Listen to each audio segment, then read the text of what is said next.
प्यारे बच्चों, हम कंटिन्यू कर रहे हैं लेसन नंबर 10 को। अब तक हम लेसन नंबर 10 में पढ़ चुके हैं कि वृत्त की स्पर्श रेखा क्या होती है। वृत्त पर दिए हुए बिंदु से हम सिर्फ एक ही स्पर्श रेखा खींच सकते हैं, और क्योंकि वृत्त अपरिमित बिंदुओं का समूह होता है तो एक वृत्त पर अपरिमित स्पर्श रेखाएं खींची जा सकती हैं। और एक स्पर्श रेखा और स्पर्श बिंदु से होकर जाने वाली त्रिज्या में 90 डिग्री का कोण होता है, इनकी स्पर्श रेखा और त्रिज्या परस्पर लंबित होती है। और हम एक्सरसाइज 10.1 भी कर चुके हैं। आज हम पढ़ने वाले हैं कि किसी दिए हुए बिंदु से, वो बिंदु चाहे वृत्त के अंदर हो, वृत्त के बाहर हो, वृत्त के ऊपर हो, तो हम कितनी स्पर्श रेखाओं की रचना कर सकते हैं। तो इसके लिए बच्चों देखो, हम 3 केस कंसिडर कर रहे हैं। पहला केस हमने लिया कि हमें कोई वृत्त दिया हुआ है जिसका केंद्र O है। उस वृत्त के अंदर हमने कहीं पर भी एक बिंदु L ले लिया। अब हम क्या करते हैं, इस बिंदु से हम होकर जाने वाली रेखाएं देखते हैं किस प्रकार की होगी। हमने एक रेखा ली, हमने इस रेखा का नाम डाल दिया नंबर 1। दूसरी रेखा ली, ये हमारे पास नंबर 2। फिर हमने तीसरी रेखा ली, ये हमारे पास नंबर 3। क्योंकि हम एक बिंदु से होकर जाने वाली असंख्य रेखाएं खींच सकते हैं, लेकिन सभी रेखाओं में कॉमन बात है कि आप पहले नंबर की रेखा को देखते हैं। ये क्या कर रही है, दिए हुए वृत्त को 2 बिंदुओं पर काट रही है। इसी तरह से हमारे पास दूसरे नंबर की रेखा भी दिए हुए वृत्त को 2 बिंदु पर काट रही है। इसी तरह से तीसरी रेखा भी हमारे पास दिए हुए वृत्त को 2 बिंदु पर काट रही है। यानी कि इस बिंदु से जाने वाली हम कितनी मर्जी रेखाएं खींच लें, वो सभी दिए हुए वृत्त को 2 बिंदुओं पर काटेगी। तो बच्चों, ये हम पढ़कर आए हैं कि अगर कोई रेखा किसी वृत्त को 2 बिंदुओं पर काटती है तो वो छेदक रेखा होती है, वो स्पर्श रेखा नहीं हो सकती। स्पर्श रेखा तो वही होती है जो वृत्त को सिर्फ एक बिंदु पर ही प्रतिच्छेद करे।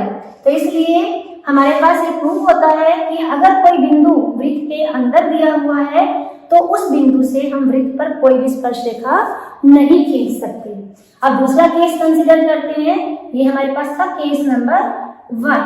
दूसरा केस, अब हमने फिर एक वृत्त ले लिया।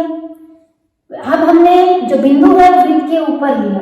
ये हमारे पास कोई P बिंदु है, ये हमने पहले ही पढ़ लिया है कि P बिंदु से होकर जाने वाली हम सिर्फ एक स्पर्श रेखा ही खींच सकते हैं। वो बिंदु हमारे पास वृत्त पर कहीं पर भी हो सकता है, और हर बिंदु से हम जाने वाली सिर्फ एक ही स्पर्श रेखा खींच सकते हैं। अब हमारे पास तीसरा केस है कि अगर हमारे पास जो बिंदु है वो वृत्त के बाहर दिया हुआ हो तो उस सिचुएशन में क्या होगा, तब हम कितनी स्पर्श रेखाएं खींच सकते हैं। तो ये बिंदु मैंने यहाँ पर ले लिया कि ये मेरे पास बिंदु P दिया हुआ है, या हम ये से कंसिडर कर लेते हैं कि ये मेरे पास था, वृत्त दिया हुआ था, और इस वृत्त पर हमने, इस वृत्त के बाहर हमने कोई बिंदु P ले लिया। ठीक है, अब हम इस P बिंदु से रेखा खींचते हैं। ये हमारे पास कोई रेखा जा रही है P बिंदु से, इसी प्रकार से P बिंदु से ये दूसरी रेखा जा रही है। तो जो P बिंदु से जाने वाली रेखा है वृत्त को एक बिंदु के ऊपर कट करती है। इसी तरह से दूसरी रेखा वृत्त को R बिंदु पर कट कर रही है। तो इसका मतलब क्या हुआ कि जो PQ है और PR है, ये क्या हुई, वृत्त की स्पर्श रेखा है। यानी कि जो ये P बिंदु से होकर रेखा जा रही थी, ये वृत्त को सिर्फ एक ही बिंदु R पर प्रतिच्छेद कर रही है, और दूसरी हमारे पास दूसरे बिंदु Q पर प्रतिच्छेद कर रही है। यानी कि हमारे पास किसी भी भारी बिंदु से हम वृत्त पर 2 स्पर्श रेखाएं खींच सकते हैं। अगर हम कोई और खींचने की कोशिश करेंगे, मान लो मैंने इस तरह से एक रेखा और खींचने की कोशिश करी। अब देखो, अगर मैं इस रेखा को खींचती हूँ तो अब ये वृत्त के अंदर से होकर जा रही है, यानी कि ये वृत्त को 2 बिंदुओं पर कट कर रही है, तो ये स्पर्श रेखा नहीं हो सकती। इसी प्रकार से कोई रेखा मैं इस प्रकार से खींचती हूँ P बिंदु से होकर जाने वाली, तो अब ये भी वृत्त को 2 बिंदुओं पर प्रतिच्छेद कर रही है, तो ये भी वृत्त की स्पर्श रेखा नहीं हो सकती। लेकिन जो हमने पहले 2 रेखाएं खींची थी, P जो पहले 2 रेखाएं खींची थी जो वृत्त को R बिंदु पर और Q बिंदु पर प्रतिच्छेद कर रही थी, तो ये हमारे पास क्या हो जाती है, स्पर्श रेखा। PR और PQ क्या हो गई हमारे पास, स्पर्श रेखा, क्योंकि दोनों ही रेखाएं इस वृत्त को एक ही बिंदु पर प्रतिच्छेद कर रही हैं। अब हमारे पास जो PR है और जो PQ है, इसको हम कहते हैं स्पर्श रेखा की लंबाई। ये हमारे पास स्पर्श रेखा की लंबाई। अब हमारे पास है प्रमेय नंबर 10.2। प्रमेय नंबर 10.2 में कहा गया है कि सिद्ध करो कि बाह्य बिंदु से खींची गई स्पर्श रेखाओं की लंबाइयां बराबर होती है। तो इसके लिए हमने लिया एक वृत्त और हमने वृत्त का केंद्र O और वृत्त के बाहर हमने बिंदु P लिया और P से हमने वृत्त पर 2 स्पर्श रेखाएं ले ली। ये हमारे पास जो पहली स्पर्श रेखा है इसकी लंबाई PQ, जो दूसरी स्पर्श रेखा है इसकी लंबाई PR। और हमें सिद्ध क्या करना है? हमें सिद्ध करना है कि PQ बराबर PR, यानी बाहरी बिंदु से वृत्त पर डाली गई स्पर्श रेखाओं की लंबाइयां बराबर होती हैं। तो PQ और PR क्या है हमारे पास? स्पर्श रेखा की लंबाइयां। और हमें सिद्ध करना है PQ किसके बराबर है? PR के बराबर। तो इसको सिद्ध करने के लिए हम पहले क्या करेंगे? O को Q से ज्वाइन करेंगे।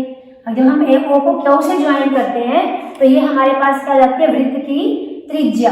ये हमारे पास क्या? वृत्त की त्रिज्या। ऐसे हमने O को R से भी ज्वाइन किया। जब O को R से ज्वाइन किया तो ये भी हमारे पास क्या है? वृत्त की त्रिज्या।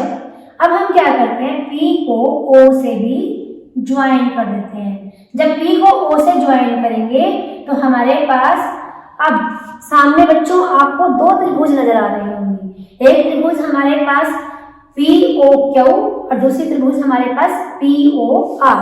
ये आपके पास 2 त्रिभुज हैं, या इसको PQO कह लो और PRO कह लो। आप बच्चों को 2 त्रिभुज नजर आ रही हैं, तो ये दोनों त्रिभुज है कैसे? अब बच्चों PQ क्या है हमारे पास? स्पर्श रेखा। और ये Q हमारे पास क्या है? स्पर्श बिंदु। तो हमारे पास स्पर्श बिंदु से होकर जाने वाली QO क्या है? त्रिज्या। तो स्पर्श रेखा और स्पर्श बिंदु से होकर जाने वाली त्रिज्या में कितने डिग्री का कोण होता है? 90 डिग्री का कोण होता है। ये हम पढ़कर आए हैं। इसी तरह से हमारे पास PR क्या है? स्पर्श रेखा। तो R हमारे पास क्या है? स्पर्श बिंदु। और ये हमारे पास RO क्या है? स्पर्श रेखा। और स्पर्श RO क्या है हमारे पास? स्पर्श बिंदु से होकर जाने वाली त्रिज्या। तो हमारे पास ये क्या होगा? स्पर्श रेखा और त्रिज्या के बीच का कोण। तो ये भी कितने का होगा? 90 डिग्री का होगा। तो जो 2 त्रिभुज आपको नजर आ रही हैं, ये दोनों कैसी हैं? समकोण त्रिभुज हैं। तो यहां से हमने लिया कि समकोण त्रिभुज कौन सी? PQO और PRO में। अब दोनों त्रिभुजों में देखते क्या है? दोनों त्रिभुजों की भुजाओं में देखो, इस त्रिभुज की भुजा OQ किसके बराबर है? OR के बराबर। OQ किसके बराबर है? OR के बराबर है, क्योंकि क्या है? ये वृत्त की त्रिज्याएं हैं। अब हमारे पास जो ये OP भुजा है, ये क्या दोनों त्रिभुजों में उभयनिष्ठ है। कैसी है ये? उभयनिष्ठ है कि दोनों त्रिभुजों में ये वाली भुजा कॉमन है। तो बच्चों आप सर्वांग समता के नियम पढ़कर आए हैं। सर्वांग समता के नियम क्या कहते हैं कि अगर हमें 2 समकोण त्रिभुज दी हुई हो, जैसे हमारे पास ये 2 समकोण त्रिभुज हैं, ये हमारे पास एक समकोण त्रिभुज ABC और दूसरी हमारे पास PQR ले ली। ये कोण हमारे पास 90 डिग्री का, ये कोण 90 डिग्री का। तो बच्चों आप देख रहे हो जो सबसे बड़ी भुजा हमारे पास क्या है? कर्ण। और ये हमारे पास भी कर्ण।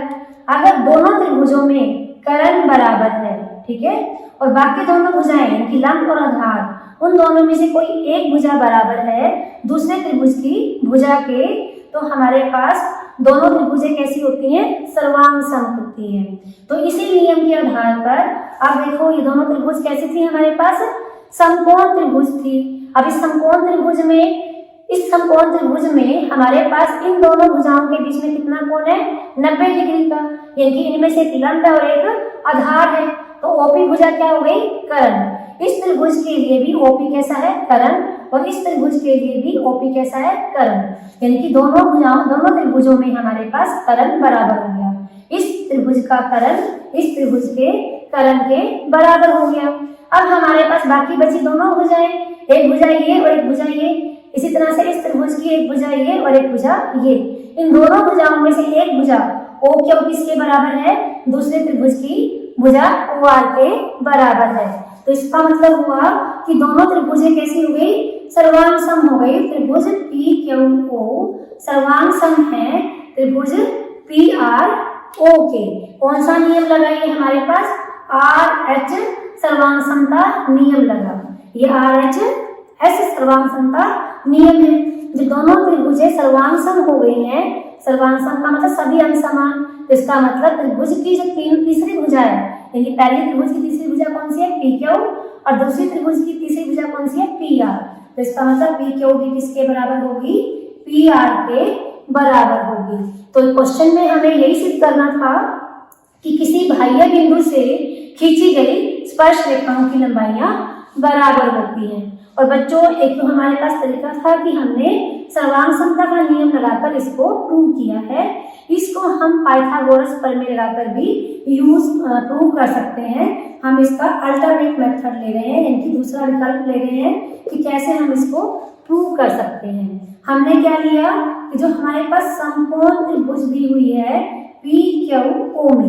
PQO में हमारे पास OP क्या है, कर्ण, और बाकी इन दोनों भुजाएं क्या, लंब और आधार। तो पाइथागोरस प्रमेय से, पाइथागोरस प्रमेय, OP हमारे पास क्या है, कर्ण है।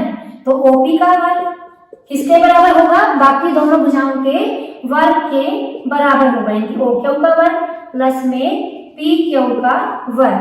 यहाँ से हमारे पास PQ का वर्ग, यानी इसकी वैल्यू निकाल लेते हैं, किसके बराबर हो जाएगी, OP का वर्ग माइनस OQ का वर्ग। इसकी वैल्यू निकाली तो इसको हमने इसमें से माइनस कर दिया। तो अब बच्चों इसमें देखो आगे हमारे पास क्या बन जाता है, PQ का वर्ग बराबर, यहाँ पर हमारे पास OP का वर्ग माइनस OQ का वर्ग, लेकिन OQ किसके बराबर है हमारे पास, इसमें OR के बराबर है, तो OR का वर्ग के बराबर हो गया। अब बच्चों देखो OP का वर्ग माइनस OR का वर्ग, ये किसके बराबर हो जाएगा, PR के वर्ग के बराबर। अगर हम इस समकोण त्रिभुज की बात करें तो ये हमारे पास कर्ण है और ये हमारे पास दूसरी भुजा, तो कर्ण में से हमने ये एक भुजा माइनस इसका वर्ग, कर्ण के वर्ग में से एक भुजा का वर्ग माइनस कर देंगे तो हमारे पास क्या आ जाएगा, तीसरी भुजा का वर्ग। तो ये हमारे पास होगा PQ का वर्ग बराबर में PR का वर्ग, यानी PQ बराबर में PR। तो ये क्या हो गया हमारे पास, किसी बाह्य बिंदु से स्पर्श रेखाओं की लंबाइयां कैसी होती हैं, बराबर होती हैं। तो ये थी आपकी प्रमेय नंबर 10.2। अब हमें उदाहरण दिया हुआ है, उदाहरण में हमें कहा गया है कि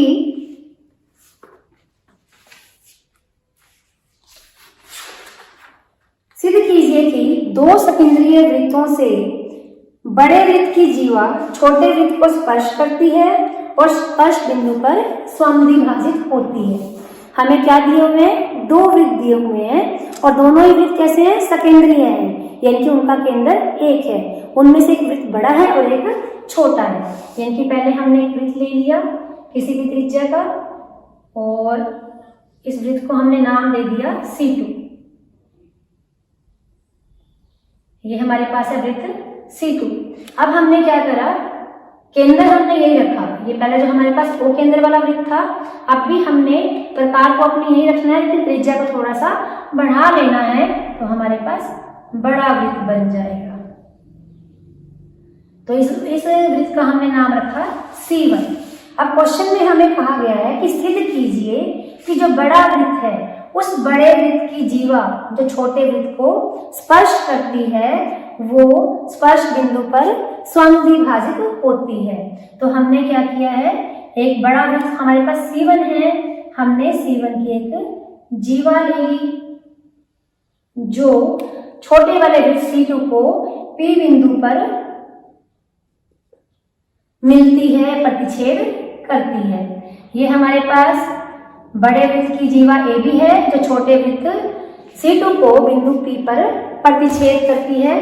तो हमें सिद्ध करना है कि AP बराबर PB, यानी कि जो P बिंदु है जीवा AB को समद्विभाजित करता है, ये हमें सिद्ध करना है, यानी कि हमें सिद्ध करना है कि AP बराबर BP। तो इसके लिए हमने पहले P और O को मिलाया। तो अब बच्चों देखो हमारे पास O को P से मिलाते हैं, तो छोटे वृत्त C2 में जो हमारे पास AB है, ये क्या है? स्पर्श रेखा। छोटे वृत्त C2 की AB क्या है? स्पर्श रेखा, और P क्या है? स्पर्श बिंदु, और PO क्या है? स्पर्श बिंदु से होकर जाने वाली त्रिज्या।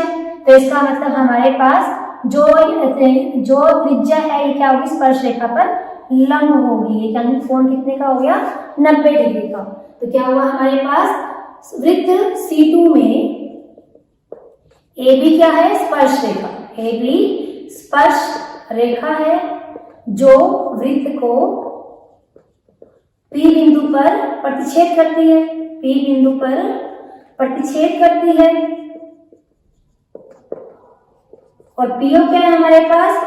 PO स्पर्श बिंदु से होकर जाने वाली त्रिज्या, स्पर्श बिंदु से होकर जाने वाली त्रिज्या।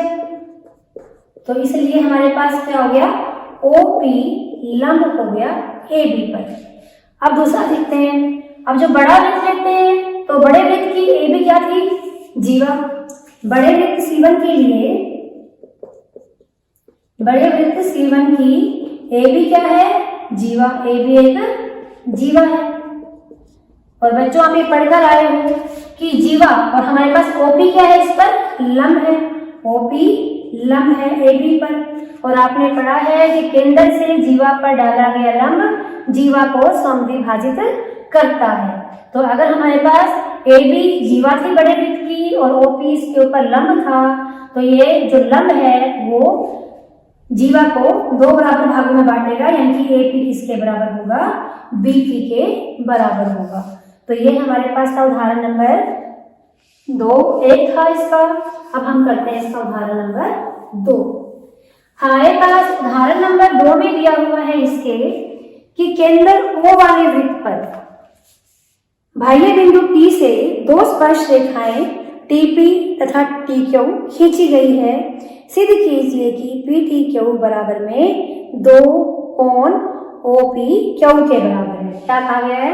साथ में इसमें हमें आकृति भी दी हुई है, उसके अकॉर्डिंग अपनी आकृति बना लेते हैं। हमें एक वृत्त दिया हुआ है केंद्र O वाला, जो दिया होता है वैसे लिखना है कि हमें O केंद्र वाला वृत्त दिया हुआ है। एक हमें बाह्य बिंदु T दिया हुआ है, और बाह्य बिंदु T से वृत्त पर हमें दो स्पर्श रेखाएं दी हुई हैं TP और TQ। ये हमें दो स्पर्श रेखाएं TP और TQ दी हुई है, और P और Q को इसने मिलाया हुआ है। तो हम भी P और Q को मिला देते हैं, तो ये क्या बन जाती है? वृत्त की जीवा बन जाती है। तो हमें सिद्ध करना है कि कोण PTQ, यानी कि ये वाला कोण PTQ, इसी तरह से इसने O और P को भी मिलाया हुआ है। तो हमारे पास ये वाला कोण ले लिया कि हमारे पास कोण PTQ किसके बराबर है? जो ये वाला कोण है, ये वाला कोण कौन सा है हमारे पास? OPQ है, इसके दुगने के बराबर है। तो हमें क्या सिद्ध करना है? माइंड में सबसे पहले हमें कोई भी क्वेश्चन आ जाता है, लिखना है हमें कि क्या दिया हुआ है। इस क्वेश्चन में क्या क्या दिया हुआ था? केंद्र O वाला वृत्त, बाहरी बिंदु T और उससे दो स्पर्श रेखाएं TP और TQ। और हमें सिर्फ क्या करना है कि कोण PTQ, कोण PTQ है, डबल है किसका? कोण OPQ, कोण OPQ का डबल है। तो अब बच्चों देखते हैं यहाँ पर कि सिद्ध कैसे करेंगे। अब हमें पता है कि TP और TQ क्या है? दो स्पर्श रेखाएं। अभी हम पढ़कर आए हैं कि किसी वृत्त पर बाह्य बिंदु से डाली गई स्पर्श रेखाओं की लंबाइयां बराबर होती हैं। तो हमने लिया कि TP बराबर TQ, क्योंकि क्या है? ये बाह्य बिंदु से वृत्त पर डाली गई स्पर्श रेखाओं की लंबाइयां। ये आपकी बुक में लिखा हुआ है, आप इसको लिख लेना, मैंने आपको बता दिया है। ठीक है। अब हमारे पास समकोण त्रिभुज लेते हैं। समकोण त्रिभुज TPQ ले लेते हैं। समकोण त्रिभुज TPQ में हम ऐसे करते हैं, इस कोण को हमने नाम दे दिया थीटा। क्या नाम दे दिया हमने? इसको थीटा नाम दे दिया। तो समकोण त्रिभुज TPQ में भुजा TP किसके बराबर है? TQ के बराबर है। तो त्रिभुज की दो भुजाएं बराबर हैं, तो इसका मतलब हमारे पास ये कैसी हो गई, समद्विबाहु त्रिभुज हो गई। जब ये समद्विबाहु त्रिभुज हो गई तो हमारे पास समान भुजाओं के सम्मुख कोण कैसे होते हैं, बराबर, यानी ये वाला कोण इस वाले कोण के बराबर होगा। अब इस वाले कोण का नाम क्या है, टी पी क्यू। तो इसलिए कोण टी पी क्यू किसके बराबर हो जाएगा, कोण टी क्यू पी के, कोण टी क्यू पी के बराबर हो गया। अब यहाँ पर देखो, जो P है वो हमारे पास स्पर्श बिंदु है और PO हमारे पास क्या है, स्पर्श बिंदु से होकर जाने वाली त्रिज्या, और TP हमारे पास क्या है, स्पर्श रेखा है। तो इसका मतलब OP किस पे लंब है, TP पर। OP लंब है TP पर, क्योंकि हमारे पास क्या है, ये स्पर्श रेखा और त्रिज्या के बीच वाला कोण है, तो इसलिए ये हमारे पास लंब होगा, यानी ये 90 डिग्री का कोण हो गया। तो इसलिए ये वाला पूरा कोण कौन से वाला, OPT, इसलिए कोण OPT कितने डिग्री का हो गया, 90 डिग्री का कोण हो जाता है। ठीक है बच्चों, अब यहाँ पर एक स्टेप और देखो, इसी त्रिभुज में हमारे पास तीनों कोणों का जोड़ कितना हो जाएगा, 180 डिग्री, यानी कि हमारे पास कोण PTQ प्लस कोण TPQ प्लस कोण TQP। जब भी हमें कोई कोण लेना होता है, मान लो ये त्रिभुज हमारे पास ये वाली है, ये कोण लेना है, तो बाकी मुझे ये वाला पॉइंट है हमारे पास सेंटर में आएगा, यानी कि PTQ।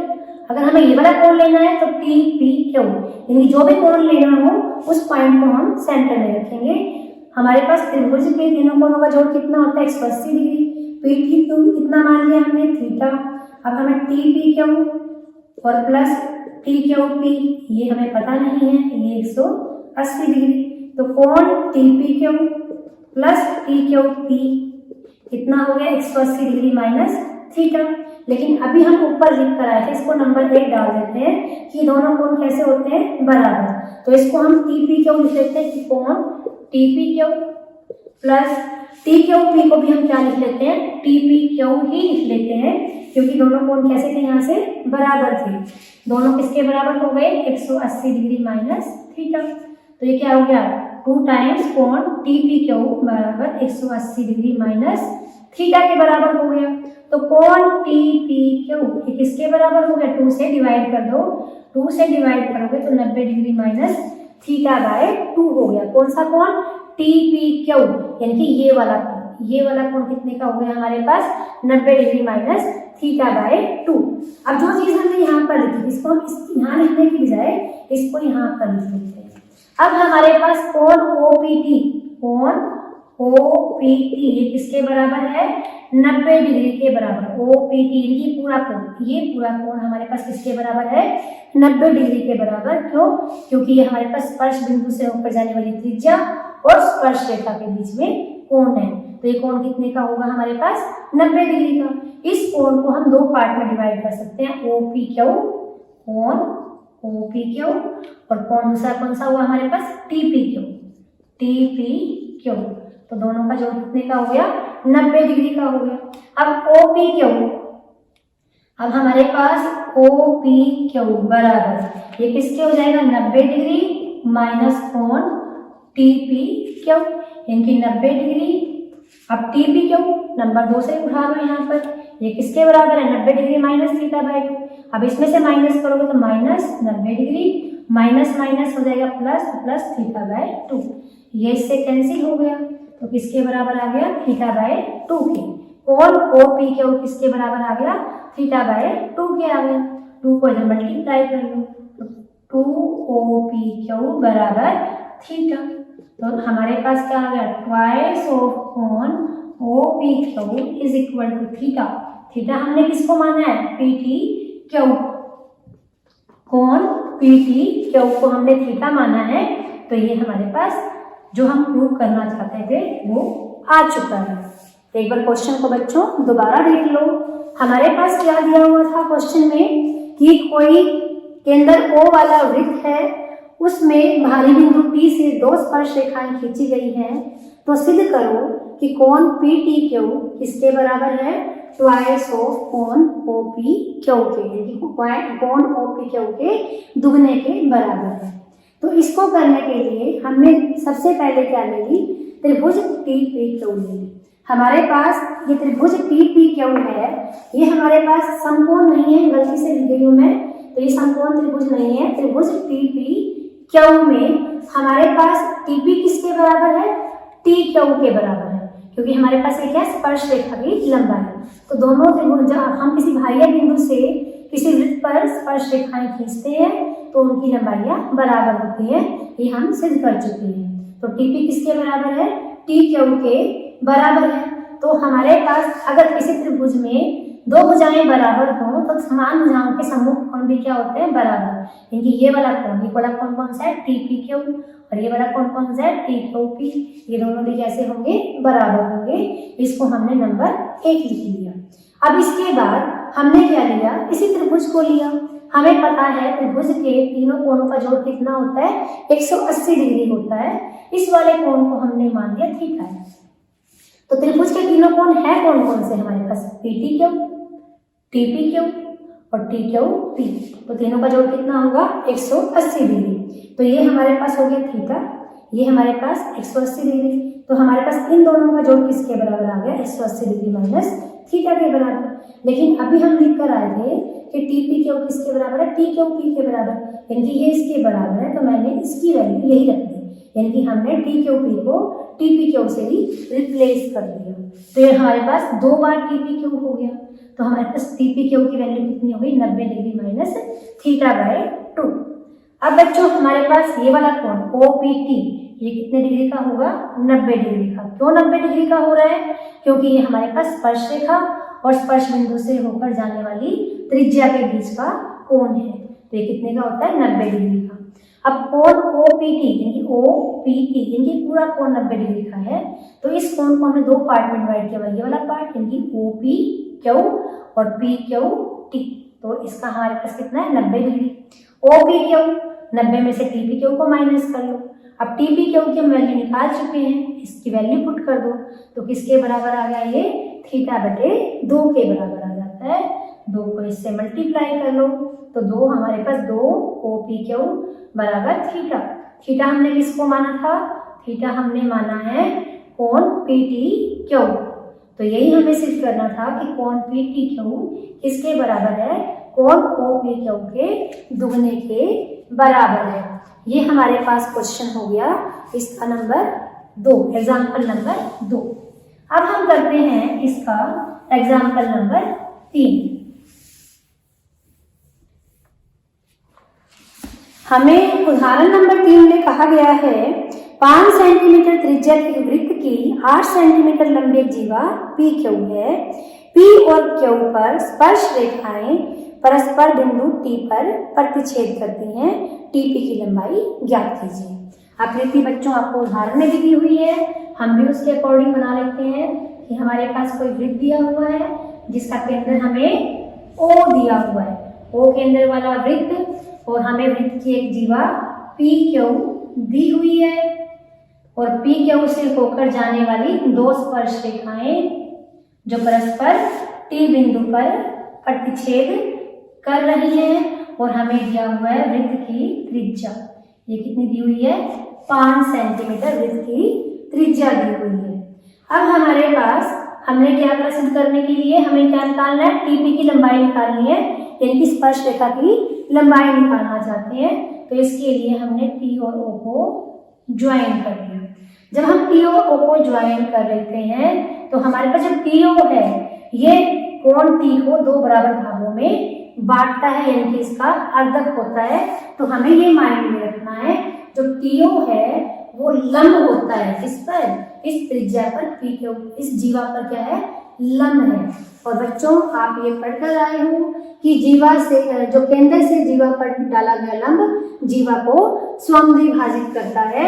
तो इसलिए हमारे पास जो TO हमने मिलाया था, T और O को मिलाया था, तो जीवा को ये R बिंदु पर प्रतिच्छेद कर रहा है, और क्योंकि केंद्र से हमने जीवा पर लंब डाला था तो ये हमारे पास जीवा को बराबर भागों में विभाजित करेगा, यानी कि PR किसके बराबर होगा, RQ के बराबर होगा। हमारे पास टोटल पी क्यू की लंबाई थी 8 सेंटीमीटर, तो पी आर भी हमारे पास कितना हो जाएगा 4 सेंटीमीटर, और आर क्यू भी कितना हो जाएगा 4 सेंटीमीटर, क्योंकि पीओ किस पे था, लंब पी क्यू पे, तो इसलिए हमारे पास पी आर इसके बराबर होगा आर क्यू के बराबर होगा, यानी कि 4 सेंटीमीटर के बराबर होगा।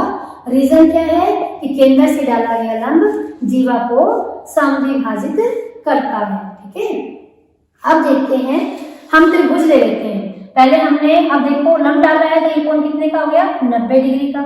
इसी तरह से ये वाला कोण भी कितने का हो गया हमारे पास 90 डिग्री का हो जाता है। ये हमारे पास स्पर्श रेखा है और इस स्पर्श बिंदु से होकर जाने वाली त्रिज्या है, तो ये कोण भी कितने का है हमारे पास 90 डिग्री का है। तो हमारे पास 3 समकोण त्रिभुज बन रही है। एक समकोण त्रिभुज बन रही है हमारे पास PRO, एक हमारे पास समकोण त्रिभुज बन रही है TRP, एक हमारे पास समकोण त्रिभुज बन रही है TOP, तो हम TPO। तो हम बारी बारी से त्रिभुजों को कंसिडर करते हैं। हमें निकालना क्या है, TP की लंबाई निकालनी है। तो इसके लिए हमने मान लिया कि मान लो TP हमारे पास किसके बराबर है, x के बराबर है। TP हमारे पास x के बराबर है और हमारे पास TR है वो y के बराबर है। जो T और R के बीच की लेंथ है वो y के बराबर है। अब हम समकोण त्रिभुज ले लेते हैं। समकोण त्रिभुज ली हमने PRO, तो समकोण त्रिभुज PRO में, इस त्रिभुज में हमारे पास जो OP है ये क्या है, कर्ण, और बाकी दोनों भुजाएं क्या, आधार और लंब। तो पाइथागोरस प्रमेय के अकॉर्डिंग हमारे पास क्या हो जाएगा, OP का स्क्वायर यानी कर्ण का स्क्वायर बाकी दोनों भुजाओं के स्क्वायर के सम के इक्वल है। OR का स्क्वायर प्लस में OP का PR का स्क्वायर। अब OP हमारे पास कितना दिया हुआ है 5, तो 5 का स्क्वायर। OR हमें नहीं दिया हुआ है तो और हम निकाल लेंगे, और PR ये हमारे पास कितना है 4 का स्क्वायर, तो ये हो गया हमारे पास 25, OR का स्क्वायर और ये हमारे पास 16। तो OR का स्क्वायर 25 माइनस 16 कितना हो जाएगा 9, तो यहाँ से हमारे पास OR कितना आ गया 3 सेंटीमीटर, ये 3 सेंटीमीटर हो गया। अब जब ये 3 सेंटीमीटर हो जाता है, TR को हमने क्या माना हुआ है y, और TP को हमने क्या माना हुआ है x के बराबर माना हुआ है। तो अब हम क्या करते हैं, दूसरी समकोण त्रिभुज ले लेते हैं। हमने समकोण त्रिभुज ले ली TPR, समकोण त्रिभुज TPR में। अब समकोण त्रिभुज TPR लेते हैं तो हमारे पास ये रहा हमारे पास, तो TRP लिख लेते हैं कि ये R पे समकोण है। समकोण त्रिभुज TRP में, क्योंकि ये R पे समकोण त्रिभुज थी तो हमने TRP लिख लिया इसको। तो इसमें हमारे पास कर्ण कौन सा है TP, इसमें भी हमने पाइथागोरस प्रमेय ही अप्लाई कर ली। TP का स्क्वायर किसके बराबर होगा, TR का स्क्वायर प्लस में PR का स्क्वायर। किस त्रिभुज की 3 भुजाएं कौन से, तो TP है, एक TR है और एक PR है। तो ये वाली भुजा हमारे पास क्या कर्ण, तो TP का स्क्वायर किसके बराबर हो गया TR का स्क्वायर प्लस PR का स्क्वायर। TP को हमने क्या माना है x का स्क्वायर, और TR को हमने किसके बराबर माना है y का स्क्वायर, y के बराबर, और PR हमारे पास कितना है 4 के बराबर, तो 4 का स्क्वायर। तो यहाँ से हमारे पास ये आ गया x का स्क्वायर y स्क्वायर प्लस 16, इसको नंबर 1 डाल लेते हैं। अब हमारे पास तीसरी समकोण त्रिभुज लेते हैं। समकोण त्रिभुज अब सबसे बड़े वाली ले लेते हैं, कौन सी, TPO, समकोण त्रिभुज TPO इसलिए लिए क्योंकि P पर समकोण है। अब इन दोनों भुजाओं के बीच में 90 डिग्री का कोण है, तो TO हमारे पास क्या हो जाती है कर्ण, तो TO का स्क्वायर बराबर में TP का स्क्वायर प्लस में PO का स्क्वायर या OP का स्क्वायर। अब TO किसके बराबर है हमारे पास, TR तो हमारे पास y था और R हमारे पास 3 है, तो ये y प्लस 3 का स्क्वायर। TP हमने किसको माना है x को, तो ये x का स्क्वायर। OP हमारे पास कितना है 5 है, तो ये 5 का स्क्वायर। अब यहाँ तक बच्चों इसका स्क्वायर ओपन कर लेते हैं y प्लस 3 का, तो ये आ गया हमारे पास y square plus 9 plus 6y, जैसे हम a प्लस b का होल स्क्वायर ओपन करते हैं वैसे। ये हमारे पास दिया हुआ है एक्स स्क्वायर। अब यहाँ पर हमारे पास नंबर 1 से एक्स स्क्वायर की वैल्यू कितनी है, वाई स्क्वायर प्लस 16। हमने इसको यूज कर लिया, कितना आ गया वाई स्क्वायर प्लस 16 और ये प्लस 25। दोनों साइड वाई स्क्वायर है, कैंसिल हो जाएगा। ये हमारे पास क्या बचा 6y। अब ये हमारे पास 25 प्लस 16 कितना हो गया 41। 41 में से अगर हम 9 माइनस कर देंगे तो ये हमारे पास कितना आ जाएगा 32 के बराबर। तो y की वैल्यू कितनी आ गई हमारे पास 32/6 के बराबर। अगर इसको हम 4 से हम काटेंगे, इसको 2 से काट लेते हैं तो ये हमारे पास आ गया 16/3 के बराबर। ये हमारे पास y की वैल्यू आ जाती है। अब हम y की वैल्यू क्या करते हैं, नंबर 1 में रख देते हैं। तो y का मान 1 में रखने पर, जब इसको हम नंबर 1 में रखेंगे तो हमारे पास X square is equal to Y square दिया हुआ है, तो 16 का स्क्वायर करा हमारे पास कितना हो गया 256 और 3 का स्क्वायर कितना करा तो कितना आ गया हमारे पास 9 और ये प्लस 16। तो ये हमारे पास हो जाता है यहाँ से 16 को 16 से करेंगे तो 256 ही होता है, ठीक है ना। अब यहाँ से हमारे पास एक बार चेक कर लेते हैं, इसमें y का मान 16/3 ही आया था, ठीक है। तो ये हमारे पास 16/3 का स्क्वायर यानी ये प्लस 16, तो 9 इसमें हमारे पास एलसीएम बन जाता है। तो ये हमारे पास बन जाता है यहाँ से 256 प्लस 16 को 9 से गुना किया तो ये हमारे पास आ गया 144। तो ये एक्स स्क्वायर इन दोनों को ऐड किया तो 400 यानी 400/9। ये हमारे पास एक्स स्क्वायर की वैल्यू आ गई है। तो हमने क्या करा, इसका स्क्वायर रूट यानी वर्गमूल ले लिया। 400 का वर्गमूल लेंगे तो क्या आएगा हमारे पास 20 और 9 का वर्गमूल लेंगे तो क्या आ जाएगा 3।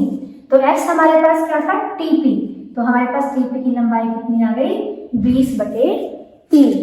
तो बच्चों क्वेश्चन को बड़े ध्यान से करना है। इसको करने के लिए माइंड में क्लियर कर लेना है कि सबसे पहले हमने क्या करा, टी को ओ से मिलाया। जो जीवा पी के ऊपर किसमें काट रहा है, आर बिंदु पर काट रहा है। और टीओ क्या होता है हमारे पास कोण टी का अर्धक, तो इसलिए ओटी हमारे पास है, टीओ हमारे पास क्या होता है लंब होता है पी के ऊपर। अगर ये लंब है तो हमारे पास लंब होते ही हमारे पास 3 समकोण त्रिभुज बन जाती है, एक छोटी, एक दूसरी बड़ी और तीसरी हमारे पास सबसे बड़ी। तो बारी बारी से हम समकोण त्रिभुज लेंगे। जब पहले हमने छोटे वाली समकोण त्रिभुज पी आर ओ ली तो इससे हमें आर ओ की वैल्यू मिल गई।